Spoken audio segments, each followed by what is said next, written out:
Howdy. So what have we learned so far? We've learned that little stuff is strange, that electrons, atoms, molecules do not behave like apples. And because little stuff is strange, we have to use quantum mechanics to actually understand electrons, atoms, and molecules. And one part of quantum mechanics is the Schrödinger's equation. The electron orbitals are solutions to the Schrödinger's equations. There are an infinite number of solutions and hence an infinite number of orbitals.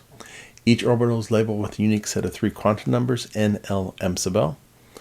Each orbital can hold at most 2 electrons, one with m sub s plus a half, one with m sub s minus a half. Each orbital and atom is labeled with a unique set of 4 common numbers, n, l, m sub l, and m sub s.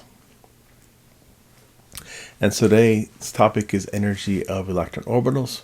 To understand the atoms, molecules, chemical reactions, we have to understand how electrons are distributed in atoms and molecules and their relative energies.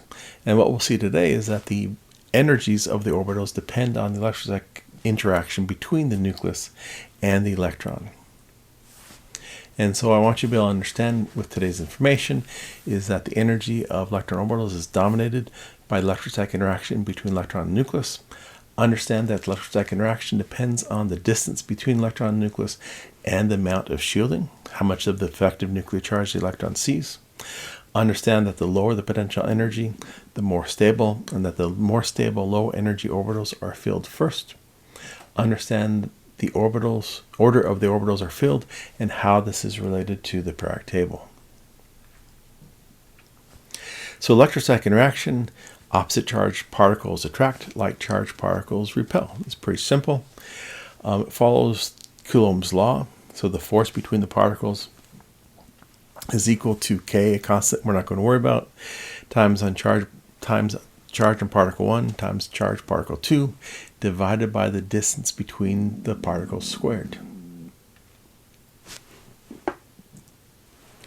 And so if you look at the force as a function of distance, you see that it drops off dramatically. It goes as r to minus 2. And so again, r is just the distance between the particles. So the bigger the charge, the stronger the interaction. The shorter the distance, the stronger the interaction. And so if you have an electron nucleus infinitely far apart, it's going to have a high potential energy. It's not going to be very stable. When the electron nucleus comes close together to form an atom, it's lower energy, it's a lot more stable. And so when the atom is formed, energy is released because you're going from something less stable to something more stable. And again, the stronger electrostatic interaction between electron and nucleus, the lower the energy, the more stable the orbital. And so electrostatic interaction is very, very important in chemistry. Most of chemistry is about the electrostatic interaction because you have charged particles. And so electrostatic interaction is essential for understanding the energy of electron orbitals, size of atoms and ions, reactivity of atoms, interactions between the molecules. So as the charge increases, the force increases. As the distance increases, the force decreases. So the bigger the charge, the shorter the distance, the stronger interaction. The stronger electrostatic attraction, the lower the energy, the more stable.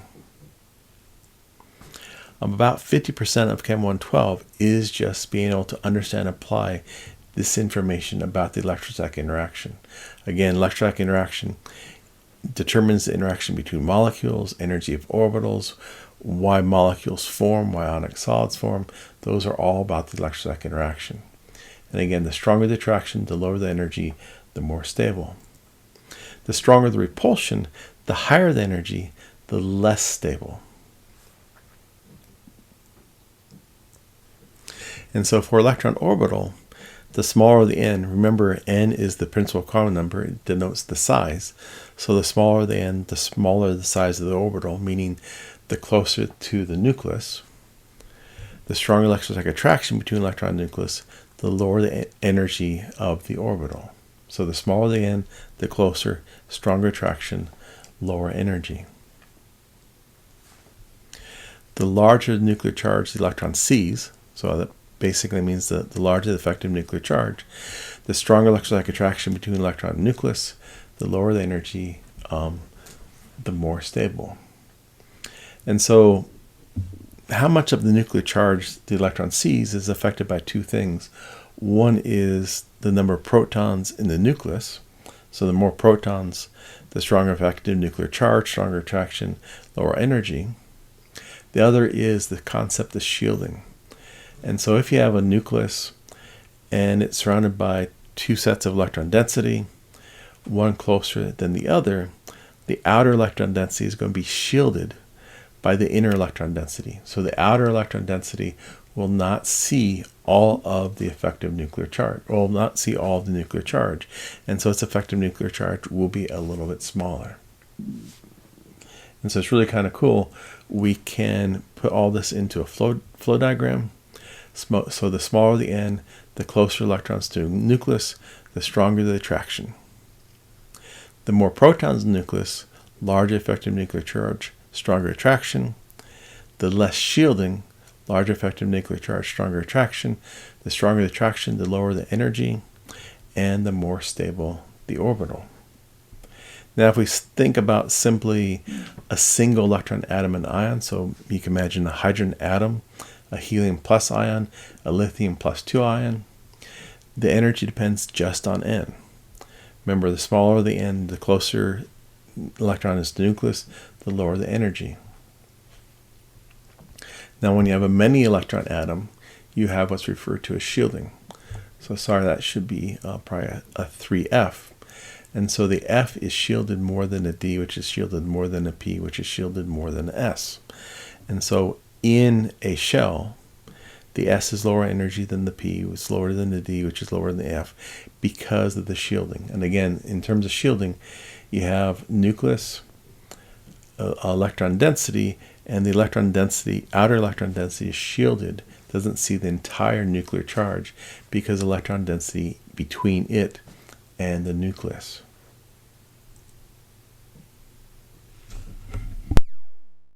In the modern theory of the hydrogen atom, or any one electron ion, all subshells with the same principal quantum number n have the same energy. Theory tells us, however, that in atoms containing more than one electron, the repulsive interactions of the electrons with one another cause subshells of the same principal quantum number to differ in energy. The one electron in the hydrogen atom, in its lowest energy, or ground state, occupies the 1s orbital. In helium atomic number 2, there are 2 electrons. Where does the second electron go? The first rule is that electrons occupy the lowest available orbital. The second rule follows from the Pauli exclusion principle. Any orbital can hold at most 2 electrons of opposite spin. These rules tell us that in helium both electrons occupy the 1s atomic orbital. With increasing atomic number, the electrons occupy orbitals of increasing energy. With carbon, we encounter a new question. Because there are 3 degenerate 2p orbitals, that is, orbitals of equal energy, Hund's rule tells us that with 2 or more orbitals of the same energy, we should place electrons singly in each, with parallel spins until all are half full. With nitrogen, we arrive at a half-filled subshell. A half-filled subshell is associated with special stability. As we come to oxygen, having used up all the vacant 2p orbitals, we must pair electrons. With neon, we come to the end of the first row of the periodic table, and the stable octet of electrons in the outermost shell.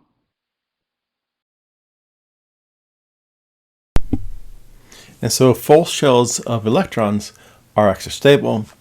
Half-filled subshells of electrons are also a little bit extra stable. But because the full shells subshells are extra stable, that's why noble gases are not very reactive. And so single electron atoms and ions, the energy depends just on n, because if you only have one electron, you have no shielding. And then once you have multiple electrons, you're going to have shielding, and that's why the S is lower than the P, which is lower than the D in a specific shell. And so again, the electrons are assigned lowest energy orbitals first. It's also kind of interesting, notice that the 4s is lower than the 3d. Now the 4s and the 3d are really pretty close, and depending on how many electrons you have in an atom, they can actually flip in terms of relative energies.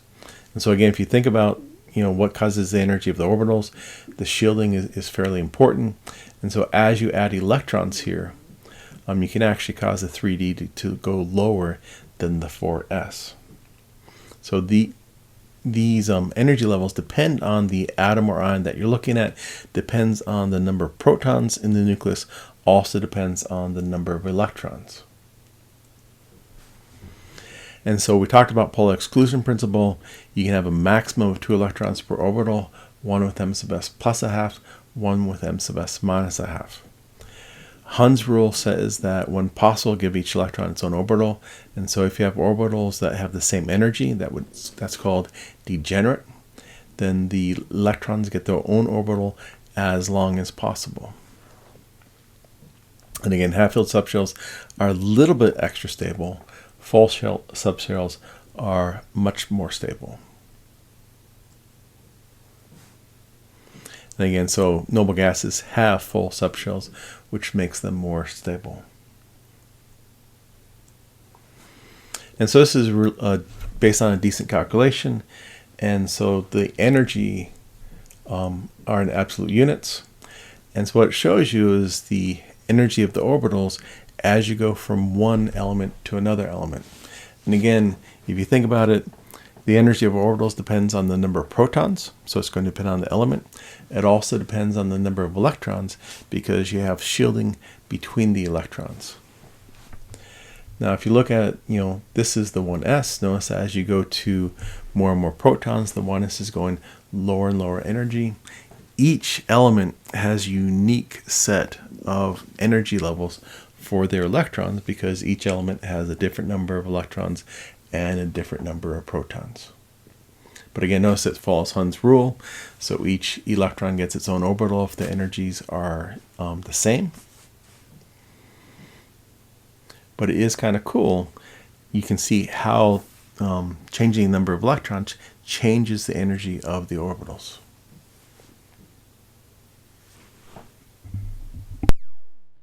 The radial electron density corresponds to the probability of finding an electron at a particular distance from the nucleus. We find that for helium, the radial electron density has one maximum at about 3/10 angstrom radius.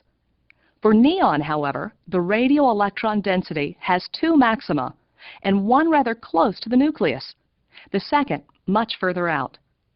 The first maximum is due in large part to the 1s electrons, which are drawn in close to the nucleus. The second maximum is due largely to the electrons with principal quantum number equal to 2. With argon, there are 3 maxima. The first maximum is due largely to the 1s electrons, which are pulled very close to the nucleus of charge plus 18. The second maximum is due largely to electrons with principal quantum number 2. And the third maximum is due largely to electrons with principal quantum number 3.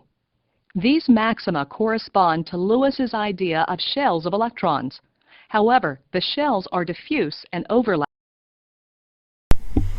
And so as I mentioned before, the energy of the orbitals depends on the number of protons in the nucleus as well as the number of electrons in the atom. And so it's kind of cool. Here we see for helium, this hump corresponds to the 1s electrons in the 1s orbital.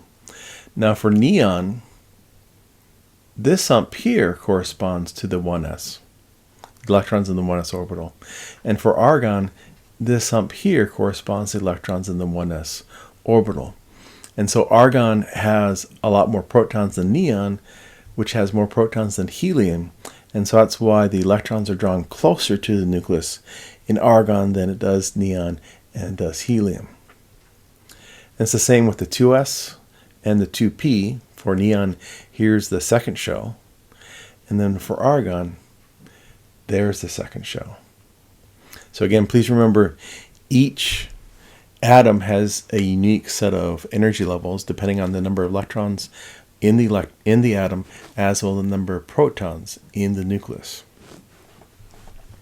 So the more protons in the nucleus, the closer the first shell of electrons are to the nucleus. The larger the end, the farther away from the nucleus. And so neon, the electrons in the second shell are shielded from the electrons in the first shell. So I probably should have described this a little bit better. So the radial electron density as a function of distance from the nucleus. And so as you go away from the nucleus, what is the electron density? That's what's showing you here. And so what this shows you here is that the neon, you have the electrons in the second shell, and these electrons are shielded by the electrons in the first shell, making that the electrons in the second shell do not see the entire nuclear charge. Shielding also occurs within a shell, but is not as effective. So shielding between shells, so the third shell is shielded a lot by the second shell. Shielding also occurs within a shell, but not as strong. And so the 2p electrons are shielded by the 2s, but not as effectively as they're shielded by the 1s. And so a question you could see in the very near future is which 1s orbital should have the lowest energy? Should it be the one for helium, neon, or argon? And so the 1s for the argon should be closer to the nucleus, and so it should have the lowest energy between these three. And so electrons fill the lowest energy orbitals first. The orbitals are filled following Pauli's exclusion principle and Hund's rule, meaning Pauli says that maximum 2 electrons per orbital, one with m sub s plus a half, one with m sub s minus a half. Hund's rule says that if the orbitals have the same energy, you give each electron their own orbital as long as you can. The energy of the orbitals depends on electrostatic interaction between electron and nucleus. And so the bigger the effective nuclear charge, the stronger electrostatic attraction, the lower the energy orbital. The closer the electrons to the nucleus, the stronger electrostatic attraction, the lower the energy of the orbital. The lower energy orbital, the more stable, and the lower energy orbitals are filled first. And so again, we can use this flow diagram. The smaller the end, the closer, the stronger attraction. Less shielding, larger effective nuclear charge, stronger attraction. More protons in the nucleus, larger effective nuclear charge, stronger attraction. Stronger attraction, the lower the energy of the orbital, the more stable the orbital. And so hopefully you understand that the energy of electron orbitals is dominated by electrostatic interaction between electron and nucleus, that the electrostatic interaction depends on the distance between electron and nucleus and the amount of shielding, that the lower the energy, the more stable, and that the more stable low energy orbitals are filled first, and that the order of orbitals are filled and how this is related to the periodic table. So I hope that helps.